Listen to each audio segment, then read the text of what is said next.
ओम शांति। 16 नवंबर 2023। ईश्वरीय ज्ञान। आज की मुरली। मीठे बच्चे, भारत जो हीरे जैसा था, पतित बनने से कंगाल बना है। इसे फिर पावन हीरे जैसा बनाना है। मीठे दैवी झाड़ का सैपलिंग लगाना है। प्रश्न: बाप का कर्तव्य कौन सा है जिसमें बच्चों को मददगार बनना है? उत्तर: सारे विश्व पर एक डीटी गवर्नमेंट स्थापन करना, अनेक धर्मों का विनाश और एक सत धर्म की स्थापना करना, यही बाप का कर्तव्य है। तुम बच्चों को इस कार्य में मददगार बनना है। ऊंच मर्तबा लेने का पुरुषार्थ करना है। ऐसे नहीं सोचना है कि हम स्वर्ग में तो जाएंगे ही। गीत: तुम ही हो माता, पिता तुम ही हो। ओम शांति। दुनिया में मनुष्य गाते हैं तुम माता पिता, परंतु किसके लिए गाते हैं यह नहीं जानते। यह भी वंडरफुल बात है। सिर्फ कहने मात्र कह देते हैं। तुम बच्चों की बुद्धि में है कि बरोबर यह माता पिता कौन है। यह परम धाम का रहवासी है। परम धाम एक ही है। सतयुग को परम धाम नहीं कहा जाता। सतयुग तो यहाँ होता है ना। परम धाम में रहने वाले तो हम सब हैं। तुम जानते हो, हम आत्माएं परम धाम निर्वाण देश से आती हैं इस साकार सृष्टि में। स्वर्ग कोई ऊपर नहीं है। आते तो तुम भी परम धाम से हो। तुम बच्चे अब जानते हो, हम आत्माएं शरीर द्वारा पाठ बजा रहे हैं। कितने जन्म लेते हैं, कैसे पाठ बजाते हैं, यह अब जानते हैं। वह है दूर देश का रहने वाला, आया देश पराए। अब पराया देश क्यों कहा जाता है? तुम भारत में आते हो ना, परंतु पहले पहले तुम बाप के स्थापन किए हुए स्वर्ग में आते हो। फिर वह नरक रावण राज्य हो जाता है। अनेक धर्म, अनेक गवर्नमेंट हो जाती है। फिर बाप आकर एक राज्य स्थापन करते हैं, बनाते हैं। अभी तो बहुत गवर्नमेंट हैं, कहते रहते हैं सब मिलकर एक हों। अब सब मिलकर एक हों, यह कैसे हो सकता? 5000 वर्ष पहले भारत में एक गवर्नमेंट थी। World almighty authority Lakshmi Narayan थे। विश्व में राज्य करने वाली और कोई अथॉरिटी है नहीं। सब धर्म एक धर्म में आ नहीं सकते। स्वर्ग में एक ही गवर्नमेंट थी, इसलिए कहते हैं कि सब एक हो जाएं। अब बाप कहते हैं हम और सबका विनाश कराए एक आदि सनातन डीटी गवर्नमेंट स्थापन कर रहे हैं। तुम भी ऐसे कहते हो ना। सर्वशक्तिमान वर्ल्ड ऑलमाइटी अथॉरिटी के डायरेक्शन अनुसार हम भारत में एक डीटी गवर्नमेंट का राज्य स्थापन कर रहे हैं। डीटी गवर्नमेंट के सिवाय और कोई एक गवर्नमेंट होती नहीं। 5000 वर्ष पहले भारत में अथवा सारे विश्व में एक डीटी गवर्नमेंट थी। अब बाप आया है विश्व की डीटी गवर्नमेंट फिर से स्थापन करने। हम बच्चे उनके मददगार हैं। यह राजगीता में है। यह है रुद्र ज्ञान यज्ञ। रुद्र निराकार को कहा जाता है, कृष्ण को नहीं कहेंगे। रुद्र नाम ही है निराकार का। बहुत नाम सुन मनुष्य समझते हैं रुद्र अलग है और सोमनाथ अलग है। तो अब एक डीटी गवर्नमेंट स्थापन होनी है। सिर्फ इसमें खुश नहीं होना है कि स्वर्ग में तो जाएंगे ही। देखो नरक में मर्तबे के लिए कितना माथा मारते हैं। एक तो मर्तबा मिलता, दूसरा फिर कमाते बहुत हैं। भक्तों के लिए तो एक भगवान होना चाहिए, नहीं तो भटकेंगे। यहाँ तो सबको भगवान कह देते हैं, अनेकों को अवतार मानते हैं। बाप कहते हैं मैं तो एक ही बार आता हूँ। गाते भी हैं पतित पावन आओ। सारी दुनिया पतित है, उसमें भी भारत ज़्यादा पतित है। भारत ही कंगाल है, भारत ही हीरे जैसा था। तुमको नई दुनिया में राजाई मिलनी है। तो बाप समझाते हैं कृष्ण को भगवान कह नहीं सकते। भगवान तो एक निराकार परमपिता परमात्मा को ही कहा जाता है, जो जन्म मरण रहित है। मनुष्य तो फिर कह देते हैं वह भी भगवान हम भी भगवान, बस यहाँ आए हैं मौज करने। बड़े मस्त रहते हैं, बस जिधर देखता हूँ तू ही तू है, तेरी ही रंगत है। हम भी तुम भी हम, बस डांस करते रहते हैं। हजारों उनके फॉलोअर्स हैं। बाप कहते हैं भक्त भगवान की बंदगी करते रहते हैं, भक्ति में भावना से पूजा करते हैं। बाबा कहते हैं मैं उन्हें साक्षात्कार करा देता हूँ, परंतु वो मेरे से मिलते नहीं। मैं तो स्वर्ग का रचयिता हूँ, ऐसे नहीं कि उन्हों को स्वर्ग का वर्षा देता हूँ। भगवान तो है ही एक।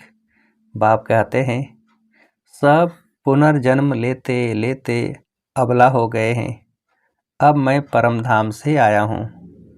मैं जो स्वर्ग स्थापन करता हूँ उसमें फिर मैं नहीं आता। बहुत मनुष्य कहते हम निष्काम सेवा करते हैं, पर उन चाहें न चाहें फल तो ज़रूर मिलता है। दान करते हैं तो फल ज़रूर मिलेगा ना। तुम साहूकार बने हो क्योंकि पास्ट में दान पुण्य किया है। अब तुम पुरुषार्थ करते हो। जितना पुरुषार्थ करेंगे उतना भविष्य में ऊंच पद पाएंगे। अभी तुम्हें अच्छे कर्म सिखलाए जाते हैं, भविष्य जन्म जन्मांतर के लिए। मनुष्य करते हैं दूसरे जन्म के लिए, फिर कहेंगे पास्ट कर्मों का फल है। सतयुग त्रेता में ऐसे नहीं कहेंगे। कर्मों का फल 21 जन्मों के लिए अभी तैयार कराया जाता है। संगम युग के पुरुषार्थ की प्रारब्ध 21 पीढ़ी चलती है। सन्यासी ऐसे कह न सकें कि हम तुम्हारी ऐसी प्रारब्ध बनाते हैं जो तुम 21 जन्म सुखी रहेंगे। अच्छा व बुरा फल तो भगवान को देना है ना। तो एक ही भूल हुई है जो कल्प की आयु लंबी कर दी है।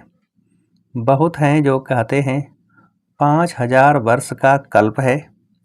तुम्हारे पास मुसलमान आए थे, बोले कल्प की आयु बरोबर 5000 वर्ष है। यहाँ की बातें सुनी होंगी। चित्र तो सबके पास जाते हैं, सो भी सब थोड़े ही मानेंगे। तुम जानते हो यह रुद्र ज्ञान यज्ञ है, जिससे यह विनाश ज्वाला निकली है। इसमें सहज राजयोग सिखलाया जाता है। कृष्ण की आत्मा अब अंतिम जन्म में शिव यानी कि रुद्र से वर्षा ले रही है। यहाँ बैठी है। बाबा अलग और यह अलग है।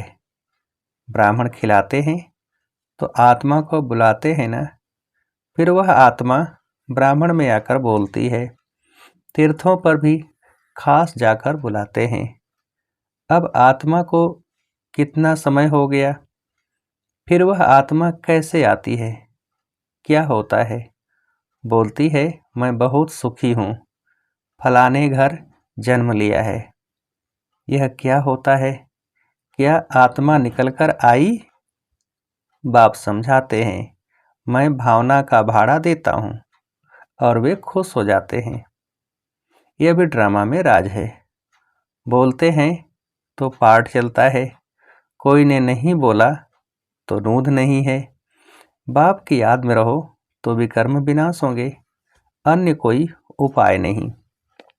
हर एक को सतो रजो तमो में आना ही है। बाप कहते हैं तुमको नई दुनिया का मालिक बनाता हूँ।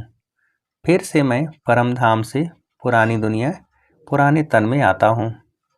यह पूज्य था, पुजारी बना, फिर पूज्य बनता है। तत्त्वम तुमको भी बनाता हूँ।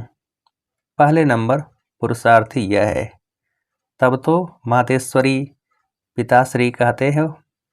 बाप भी कहते हैं तुम तख्त नसीन होने का पुरुषार्थ करो। यह जगत अम्बा सबकी कामना पूर्ण करती है। माता है तो पिता भी होगा और बच्चे भी होंगे।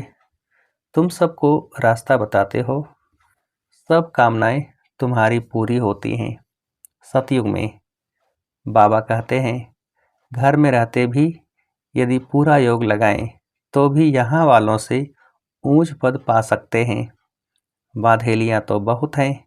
रात को भी होम मिनिस्टर को समझा रहे थे ना कि इसके लिए कोई उपाय निकलना चाहिए जो इन अबलाओं पर अत्याचार न हो। परंतु जब 2-4 बार सुने तब ख्याल में आए तकदीर में होगा तो मानेंगे। पेचीला ज्ञान है ना। सिख धर्म वालों को भी पता पड़े तो समझें मनुष्य से देवता किए किसने? एको ओंकार सतनाम, यह उनकी महिमा है। अकाल मूर्त ब्रह्म तत्व उनका तख्त है। कहते हैं ना सिंहासन छोड़कर आओ। बाप बैठ समझाते हैं सारी सृष्टि के आदि मध्य अंत को जानते हैं। ऐसे नहीं सबको सबके दिल को जानते हैं। भगवान को याद करते हैं कि सदगति में ले जाओ। बाबा कहते हैं मैं वर्ल्ड ऑलमाइटी डीटी गवर्नमेंट की स्थापना कर रहा हूँ। यह जो पार्टीशन हुए हैं यह सब निकल जाएंगे। हमारे देवी देवता धर्म के जो हैं उनका ही कलम लगाना है। झाड़ तो बहुत बड़ा है, उनमें मीठे ते मीठे हैं देवी देवताएं, उनका फिर सैंपलिंग लगाना है। अन्य धर्म वाले जो आते हैं वह कोई सैंपलिंग थोड़े ही लगाते हैं। अच्छा आज सतगुरुवार है। बाप कहते हैं बच्चे श्रीमत पर चलकर पवित्र बनो तो साथ ले चलूं। फिर चाहे मखमल की रानी बनो चाहे रेशम की रानी बनो, वर्षा लेना है तो मेरी मत पर चलो। याद से ही तुम अपवित्र से पवित्र बन जाएंगे। अच्छा बाप दादा और मीठी मम्मा के सिकीलधे बच्चों को याद प्यार और सलाम वालेकुम। धारणा के लिए मुख्य सार। पहली पॉइंट, संगम युग के पुरुषार्थ की प्रारब्ध 21 जन्म चलनी है। यह बात स्मृति में रख श्रेष्ठ कर्म करने हैं। ज्ञान दान से अपनी प्रारब्ध बनानी है। दूसरी पॉइंट, मीठे दैवी झाड़ का सैंपलिंग लग रहा है इसलिए अति मीठा बनना है। वरदान, ब्राह्मण जन्म की विशेषता और विचित्रता को स्मृति में रख सेवा करने वाले साक्षी भव। विस्तार, यह ब्राह्मण जन्म दिव्य जन्म है। साधारण जन्मधारी आत्माएं अपना बर्थडे अलग मनाती, मैरिज डे, फ्रेंड्स डे अलग मानती, लेकिन आपका बर्थडे भी वही है तो marriage day, mother day, father day,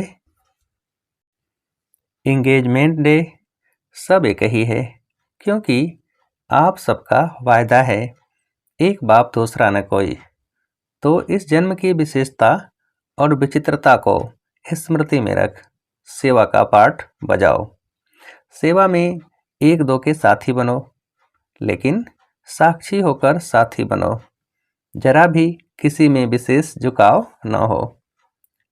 slogan, बेपरवाह बादशाह वह है जिसके जीवन में निर्माणता और अथॉरिटी का बैलेंस हो। अब मातेश्वरी जी की मधुर महावाक्य। हेडलाइन, आत्मा परमात्मा में अंतर भेद।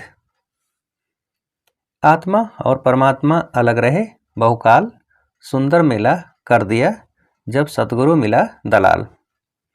जब अपन यह शब्द कहते हैं तो उसका अर्थ, यथार्थ अर्थ है कि आत्मा परमात्मा से बहुत काल से बिछुड़ गई है। बहुत काल का अर्थ है बहुत समय से आत्मा परमात्मा से बिछुड़ गई है। तो यह शब्द साबित करता है, सिद्ध करते हैं कि आत्मा और परमात्मा अलग अलग दो चीज़ हैं। दोनों में आंतरिक भेद है, परंतु दुनियावी मनुष्यों को पहचान न होने के कारण वो इस शब्द का अर्थ ऐसा ही निकालते हैं कि मैं आत्मा ही परमात्मा हूँ, परंतु आत्मा के ऊपर माया का आवरण चढ़ा हुआ होने के कारण अपने असली स्वरूप को भूल गए हैं। जब वो माया का आवरण उतर जाएगा, फिर आत्मा वही परमात्मा है, तो वो आत्मा को अलग इस मतलब से कहते हैं, और दूसरे लोग फिर इस मतलब से कहते हैं कि मैं आत्मा से परमात्मा हूँ। परंतु आत्मा अपने आप को भूलने के कारण दुखी बन पड़ी है। जब आत्मा फिर अपने आप को पहचान कर शुद्ध बनती है, तो फिर आत्मा परमात्मा में मिल एक ही हो जाएंगे। तो वो आत्मा को अलग इस अर्थ से कहते हैं, परंतु अपन तो जानते हैं कि आत्मा परमात्मा दोनों अलग चीज़ है। न आत्मा परमात्मा हो सकती और न आत्मा परमात्मा में मिल एक हो सकती है, और न ही फिर परमात्मा के ऊपर आवरण चढ़ सकता है। अच्छा, ओम शांति।